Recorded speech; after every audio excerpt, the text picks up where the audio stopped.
Hey everybody, Dean Graziosi, multiple New York Times best-selling author, but even more importantly, a broke kid who found real estate over 22 years ago and became a millionaire in my 20s because of it, and I've gone on to teach hundreds of thousands of people to do the same thing. I have a place on this page for your name and email address for two really important reasons.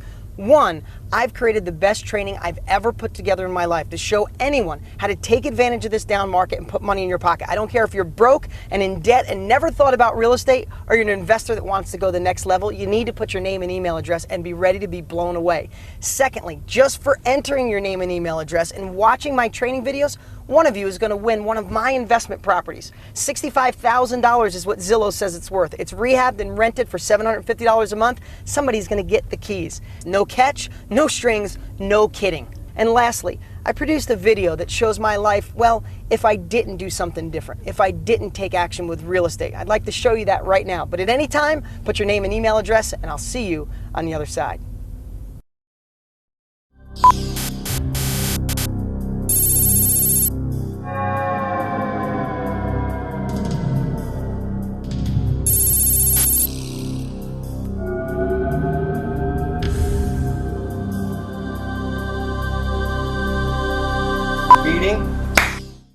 Is this thing on? Are we ready?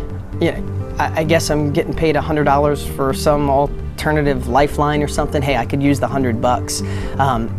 You know, they want me to tell my story real fast. I mean, it starts pretty much in 7th grade. I was in, special reading. Mrs. Thompson, she used to call me dumb pretty much every day, but they weren't so smart back then on dyslexia, and she thought I was dumb. Maybe I was, I don't know. But, in the early 90s, I think I had a shot to really do something different and maybe not be a mechanic. Not that being a mechanic's bad.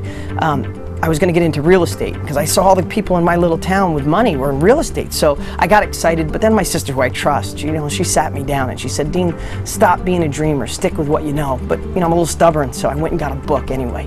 And I started reading. I was pretty excited about real estate, but then my dad saw the book and he sat me down. It was pretty similar, except he said, those people started with money and probably a college education, and you don't have money.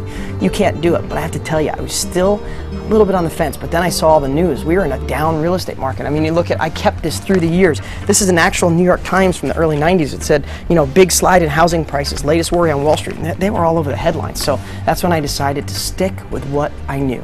Life's not that bad. I've gotten some raises through the years. I had really good health insurance, but my boss, who's in the other room right now, things are tight, so he had to take back the health